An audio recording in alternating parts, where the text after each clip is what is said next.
He told me that he would wait until my defenses were down and then he would get me.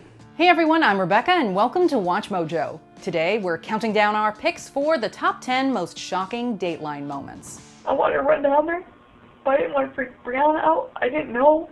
For this list, we're looking at the most shocking and anger-inducing stories covered by the news magazine show over the last few decades. Do you know of any stories that were not included? Let us know in the comments. All right, let's get into it. Number 10, Mommy Doomsday. It seems like everyone who came into contact with Lori Vallow met a dark end. 2 husbands, a romantic rival, her brother, and ultimately her children. She actually said, sometimes I think it would be better just to put my kids in a car and go over the side of the cliff. Was it just a coincidence? Here are the facts as laid out in this Dateline episode, hosted by Keith Morrison. Lori was a devout member of the Church of Jesus Christ of Latter-day Saints, who was obsessed with the end times, the next life, and the second coming of Christ. What makes her a danger to herself and to others? She threatened me, murder me, kill me. She threatened to murder you? Yes. Chad Daybell was what some call a doomsday evangelist, who had told Lori they had been married before in 7 different lifetimes. When this pair got together, it was a recipe for disaster. I've taken over Charles's body, and Charles had been killed. Police finally got involved when Lori's 2 children disappeared, and evidence recovered from Daybell's property in June 2020 led to Lori and Chad being charged with their murders. But this case is far from over. Number 9, The Life She Wanted. When Sherry Daly failed to pick up her sons from school one day in 1996, police quickly went to work. There's only one person that knows what happened to Sherry. Who? And that is Diane. Security footage showed her being taken from a Target parking lot in handcuffs by a blonde woman dressed in uniform. It was weeks before Sherry's resting place was discovered, and in that time, detectives learned that Sherry's husband Mike was having an affair with a woman named Diana Hahn. They both hated each other. They both wanted me. They connected Diana to the rental car in the security footage, as well as the purchase of a blonde wig, a badge, handcuffs, and an axe. Car pulls up as Sherry's getting in her van. Somebody gets out, walks up to Sherry, and puts handcuffs on her. What's more, a witness claimed Diana had spoken of performing a human sacrifice. This Dateline episode ends with a conversation between reporter Josh Mankiewicz and Diana herself. In prison for decades for the murder, but claiming the manipulative Mike set her up. Mike Daly is also serving time for Sherry's murder. Emotional domestic violence. That's what this was. That's what this was. Number 8, Death of a Golden Girl. This Dennis Murphy report recounts Playboy model hopeful Paula Sladewski and boyfriend Kevin Klim's New Year's 2010 celebrations in Miami. As the couple partied at Club Space, they began to argue, prompting bouncers to escort Kevin outside. She's like, wait a minute, I don't want to go. Bam, bouncers are on me.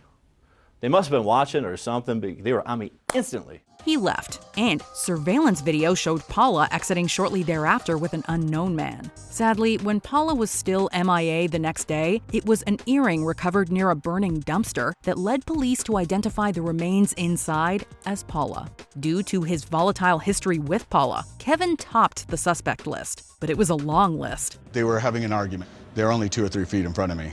But then he grabbed her arm. Took hold of her physically by the arm. And that's when I called security. Was it someone whose attention she'd caught dancing at the club? One of the bouncers? The mystery man in the video? A sketch of that man was released to the public, but he remains unidentified. Can you take us inside the head of this killer you're looking for at all? We have somebody that's very comfortable in their surroundings, who felt like they had a lot to lose if this one was found. Kevin has now been cleared of suspicion. But the most shocking part of this Dateline episode? Over a decade on, the case is still unsolved. Number 7, At the Bottom of the Stairs. She had a plan, always had a plan, was very conscious of where she was headed in life. Anna Marie Cochran was found at the bottom of her basement staircase, covered in wet paint, with rigor mortis setting in. Police were skeptical as to why Anne's wife, Cara Rintala, an experienced paramedic, would not attempt CPR on her loved one, instead racing to a neighbor's house. We were talking.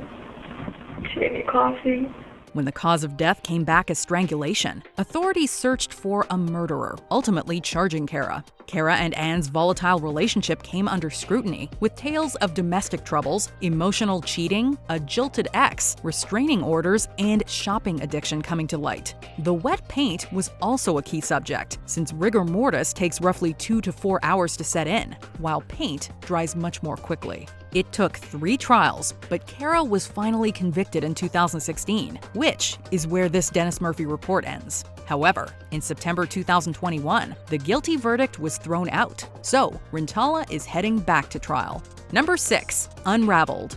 This Dateline episode hits shockingly close to home. 6 people were murdered during the 2018 Scottsdale shootings, one of whom was Dr. Stephen Pitt, a forensic psychologist, sometimes contributor to Dateline, and friend of reporter Josh Mankiewicz. I knew there would be a link between Steve's murder and those murders because people don't get gunned down in their offices in Scottsdale. It doesn't happen. Early on, although the crimes had been connected, police had no suspects. But security expert Rick Anglin put the pieces together, linking all the victims to Dwight Lamont Jones, the violent ex-husband of Connie Jones, a woman Anglin had been hired to protect. Jones sought revenge on those he blamed for the breakdown of his marriage. The episode details how this spree of carnage could have been prevented, and how the system can fail domestic abuse victims by not adequately protecting them. Some surveillance video near the scene of Dr. Pitt's office picked up that vehicle, sort of acting strangely in and around the time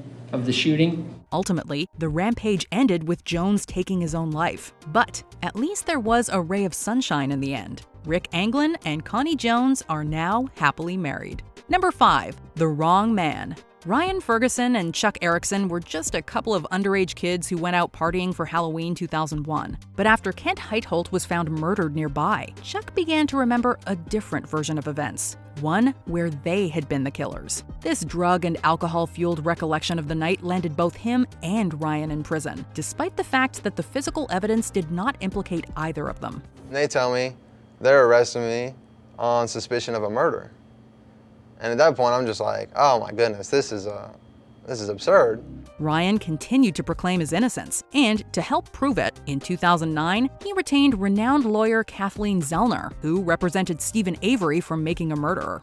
Are you saying today that you are the sole murderer of Kent Heitholt? That's correct, yes. But even though Chuck and another witness admitted to lying on the stand and new evidence was presented, it took another 4 years and multiple denied appeals for Ryan Ferguson's conviction to be overturned. Erickson remains in prison. This testimony that he made up during the trial took my life.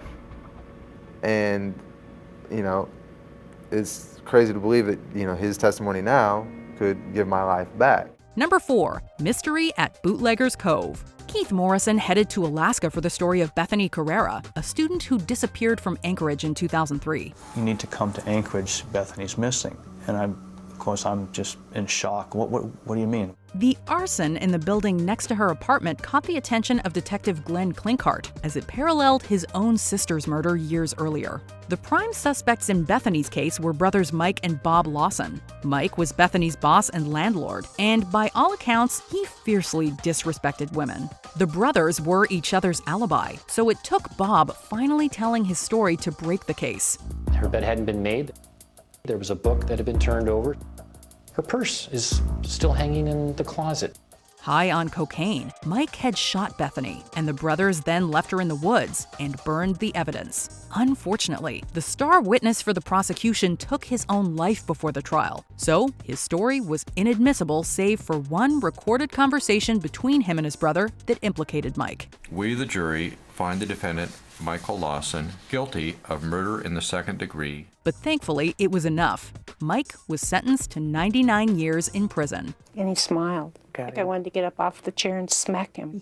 I thought we let the family down. Number 3. Bad blood. When 16-year-old twins Jasmia and Tasmia Whitehead told police they'd come home to find their mother unresponsive in the bathtub, there was no clear indication what had happened, but it was clear she had fought hard for her life. Police concluded she was the victim of a rage murder, meaning Nikki had an intimate relationship with whomever committed the crime. Her 2 boyfriends were quickly cleared of suspicion, so police turned to her daughters for answers. Jazz and Taz were outwardly inconsolable, but when they didn't know they were being recorded, started, their demeanors changed drastically. This was a long, drawn-out fight.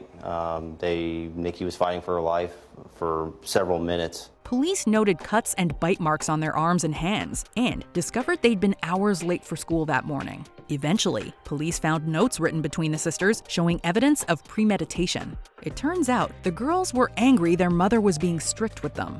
Both were sentenced to 30 years for the death of Nikki Whitehead. Number 2, the house on Pitch Pine Crescent.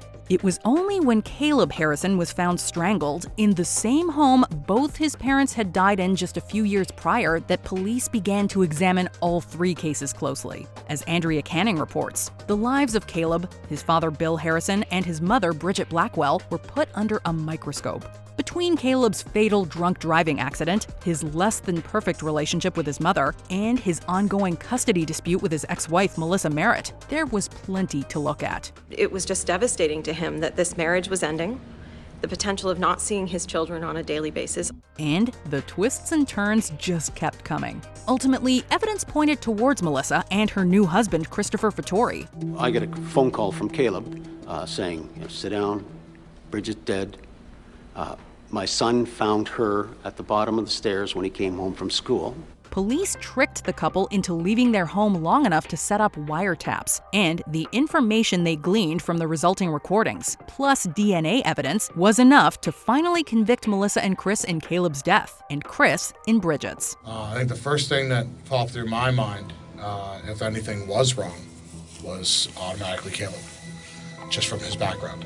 Before we continue, be sure to subscribe to our channel and ring the bell to get notified about our latest videos. You have the option to be notified for occasional videos or all of them. If you're on your phone, make sure you go into your settings and switch on notifications.